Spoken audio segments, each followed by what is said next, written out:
저는 교육학을 전공했는데 음. 지금은 또 전공과 다른 일을 하고 있거든요. 오케이. 네. 저 같은 사람도 코치의 길을 걸을 수 있는지 그렇고 그리고 코치의 길을 걸으려면 어떻게 해야 되는지 궁금해요.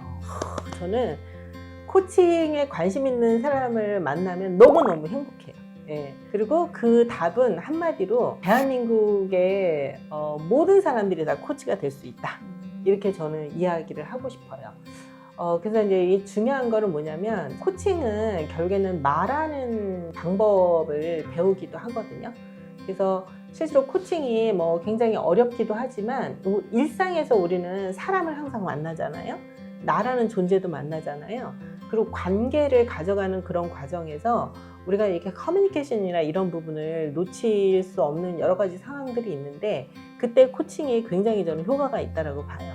그래서 이제 두 가지로 좀 말씀을 드리고 싶은데 코칭은 누구나 배워야 한다. 그리고 알아야 한다. 적용해야 한다. 이런 얘기를 좀 해드리고 싶어요. 그래서 이제 중요한 거는 뭐냐면 우리가 대화를 할 때 항상 문제 해결 중심으로 사람을 보거든요. 그래서 특히 이 영상을 보시는 분 중에 엄마, 아빠 역할을 하시는 분들이 있을 것 같은데 우리 자녀를 볼 때 존재로 보고 계십니까? 예, 이 친구가 정말 온전한 존재고 자기의 삶을 본인이 다 이렇게 꾸려나갈 수 있고 정말 무한한 잠재성이 있는 정말 위대한 존재다 이렇게 보고 계신가요? 그러면 아마 그 친구한테 어떤 잔소리도 하지 않으실 거예요. 근데 우리 자녀나 부하 직원을 볼 때 문제 중심으로 본다는 거죠. 이 친구가 대학을 잘 갈 수 있을까? 이 친구가 조직에서 성과를 낼 수 있을까? 그러면 사람이 안 보이고 행동하는 그것만 보기 때문에 자연적으로 판단하고 예단하게 된다는 거죠. 그러면 사실은 우리는 그 사람의 이 포텐을 끌어내야 되는데 자꾸 지적질하게 되죠. 그러면 이 위대한 우리 자녀나 부하 직원들은 나의 포텐을 끌어내기보다는 수동적으로 변하죠. 그래서 시키는 일만 하는 거예요. 그럼 또 이제 막 이제 시키는 일을 열심히 했는데 얘가 너무 수동적이야. 그럼 또 우리 부모님들은 어때요? 저도 그랬어요. 너는 왜 시키는 일만 하냐고. 그게 우리가 그렇게 키운 거잖아요. 그래서 저는 대한민국의 모든 사람들이 이 코칭에 대해서 봐야 된다. 그럼 뭐냐면 결국에는 인간의 어떤 존재에 대해서 그 인정해주는 그런 마인드로 세상을 살아야 되기 때문에 많은 분들이 코칭에 관심을 가지고 배우셨으면 좋겠다. 이제 이렇게 이야기를 해드리고 싶고요. 이제 두 번째는 그럼 이제 전문 코치가 있어요. 전문 코치. 그러니까 전문 코치는 라이센스가 있는 코치를 이야기합니다. 그래서 여러분들이 누가 이제 나 코치예요 라고 했을 때 라이센스를 어디에서 받았는지 어떤 라이센스를 가지고 있는지 그걸 확인을 하는 과정을 거치시는 게 이제 전문 코치인데 전문 코치는 왜 필요하냐면 제대로 코칭을 이해를 하고 그 인간을 바라보는 관점 그 다음에 코칭을 할 때 여러 가지 역량을 제대로 발현해야 실제로 정말 훌륭한 코칭을 할 수 있거든요.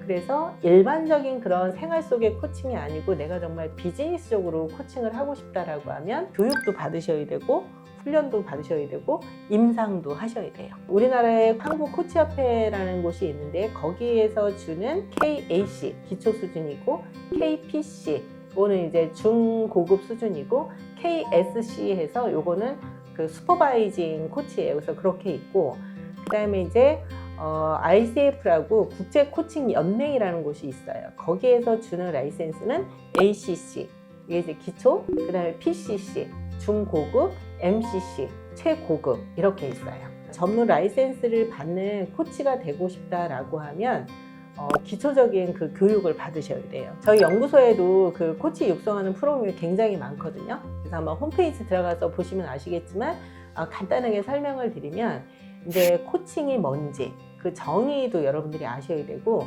코칭의 철학도 아셔야 되죠. 그 다음에 실제로 코칭을 할 때는 여러분들 굉장히 테크닉이 필요해요. 그런 거를 다 배우시고 그 역량을 내재화하는 그런 과정이 필요해요. 그래서 그렇게 배운 다음에 중요한 게 코칭 실습을 하셔야 돼요. 그래서 코칭 실습은 왜 하냐? 여러분들 이 코칭은 특히 비즈니스 코칭은 우리가 이제 돈을 받고 그 사람을 코칭해 주는 거잖아요. 그러면 돈을 준 사람 입장에서는 생산성 있는 결과가 있어야 되잖아요.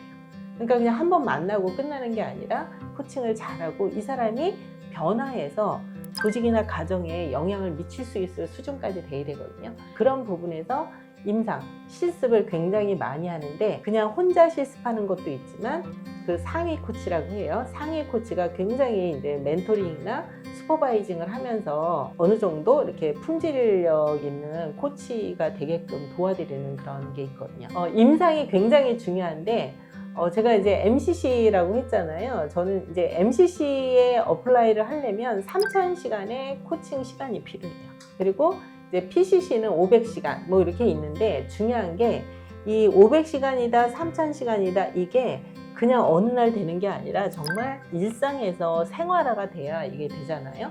그래서 생각해보세요. 여러분들 3,000시간 이상의 코칭을 하면 굉장히 많은 사례를 이제 접했을 거고 많은 고객하고 코칭에 대한 이렇게 레퍼런스가 쌓이잖아요. 그러면 굉장히 이제 깊이 있는 코칭을 할 수가 있죠. 그래서 그런 과정이 필요합니다. 기본적인 가정 학습하는 거는 저희 연구소 같은 건 6개월 정도 소요가 되는데 그 300시간, 500시간, 1000시간 이렇게 하는 데는 한 2년에서 3년 정도 걸리죠. 근데 정말 거의 에브리데이 코칭할 때예요. 이제 그렇게 하다 보면 본인도 모르게 굉장히 이제 코치로서 프레젠스도 올라오고 또 코칭에 대한 역량이나 고객의 피드백이 좋아지면서 전문 코치로서 삶을 살 수 있죠. 그러면 혹시 뭐 자격이나 대학교를 나와야 된다거나 전공을 해야 된다거나 이런 건 없나요? 그런 거는 없어요. 근데 이제 우리나라에 대학원이 전문 코치를 육성하는 대학원 과정이 있긴 하거든요. 대학에서 운영하는 그런 것도 있긴 하지만 뭐 학력이 이렇게 어느 정도 돼야 코칭을 할 수 있다 그건 아니에요. 코칭 라이센스를 딸 때 제가 추천드리는 거는 나의 이 코칭을 할 수 있는 그런 고객이 있는 그런 장에 있는 경우는 적극 추천드려요. 만약에 내가 선생님이다, 교수님이다, 그러면 학생들하고 면담이나 이런 거 굉장히 많이 해야 되잖아요. 그러면 이 코칭 라이센스를 따는 그런 과정에서 공부도 하면서 임상도 하면서 이렇게 되죠. 그리고 저는 기업에 계신 리더분들한테도 코칭 라이센스를 무조건 따라고 얘기하는데 그게 왜 그러냐면 기업에서 내가 만약에 팀장이다 그러면 면담을 1년에 아마 한 명당 3-4번은 하실 거예요. 아무리 못해도 한 번을 할 거거든요. 그러면 내 구성원이 만약에 50명이다. 그러면 한 번씩만 해도 50시간을 하는 거잖아요. 그럼 내가 그 회사에서 20년을 근속해. 그럼 어떻게 돼요? 어마무시하게 많이 하는 거잖아요. 그래서 많은 분들이 인생 이모작을 준비할 때 나 퇴임하고 할 거야, 퇴직하고 할 거야. 그럼 이미 늦는다 말씀드립니다. 근데 이제 중요한 거는 내가 조직에 있을 때 아니면 내가 정말 우리 애들을 키울 때 이거를 배우면 그 사람한테 엄청나게 혜택이 갑니다. 그 사람들에게도 좋고 조직에게도 좋고 더불어 어떻게 돼요? 내가 전문 코치로서 조직에 있다가 이제 퇴임을 하거나 정년 퇴임하면 자연스럽게 왜? 조직에서 나는 코칭을 했기 때문에 세상 밖으로 나와서도 이걸 할 수 있거든요. 제가 그래서 2014년에 제가 코칭학교 최초로 인터널 코치 육성 과정을 만들었거든요.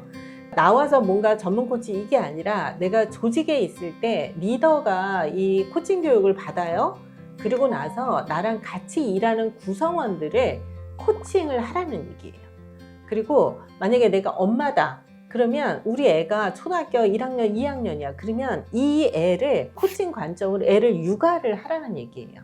제가 왜 이걸 착안했냐면 저는 코칭으로 저희 아들하고 딸한테 그 전에는 너무나 독사 같은 엄마였고 애들한테 상처를 진짜 많이 준 엄마였거든요. 근데 제가 이 코칭 교육을 받으면서 우리 딸하고 막 임상하면서 우리 아들을 정말 컴퓨터 게임만 좋아하는 그 매일매일 정말 문제라고 얘기했던 그 아들을 존재로 보기 시작한 게 코칭 때문이에요. 그래서 지금 우리 애들 너무 잘 크고 있거든요. 만약에 제가 코칭이 없었다면 아마 굉장히 다른 삶을 살았을 거예요. 그래서 저는 그때 당시에 굉장히 부족한 점이 많았지만 우리 가족의 인터널 코치였어요. 그 다음에 조직에서도 저는 배운 거를 우리 구성원들한테 전달 교육하는 그런 교육자의 그런 역할도 있었지만 저는 그게 우리 구성원들이 알았으면 좋겠다, 실천했으면 좋겠다 그래서 점장들 대상으로 그 한 점포에 있는 구성원들을 코칭 리더십을 발휘하게 한 거예요.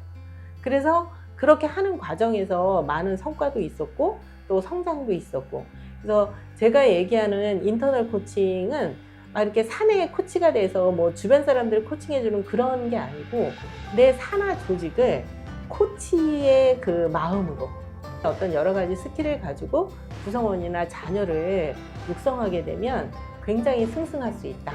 그렇기 때문에 저는 대한민국의 많은 부모님과 많은 리더들이 반드시 이 코칭 라이센스를 따는 과정을 가지시면 좋겠다. 왜냐하면 임상을 하기 위해서 막 하다 보니 우리 애가 바뀌었어요. 우리 상사가 바뀌었어요. 우리 구성원이 바뀌었어요. 이런 성공 스토리가 나오거든요. 그럼 이제 그게 내적 동기가 올라오고 막 코칭에 대해서 더 많은 열정을 갖게 되고, 그러다 보니 내 주변 사람들이 굉장히 행복해져요.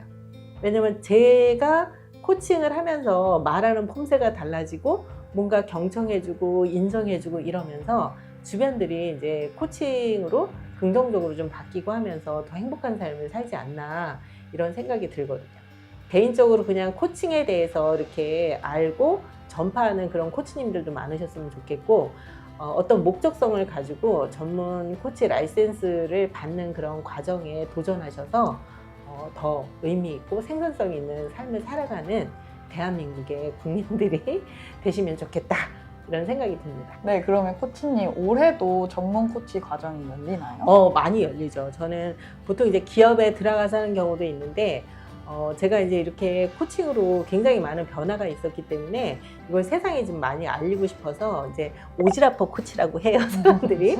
그래서 이제 많은 과정이 열리는데, 아까 제가 얘기한 정말 국제 코치 과정 그 부분 시작은 이제 6월부터 시작하고, 그 매월 프로그램들이 지금 열리는 게 공지가 되거든요. 그래서 저희 홈페이지 보면 아마 나와 있고, 좀 시간적 여력, 마음적 여력이 있고, 내가 미래에 뭐를 해야 될지 모르겠다. 그렇지만 사람들과의 관계, 어떤 소통 이런 거에 대해서 관심이 있다라고 하면 좀 유심히 그 부분을 한번 보시고 도전해 보셔도 좋지 않을까, 이런 생각이 듭니다.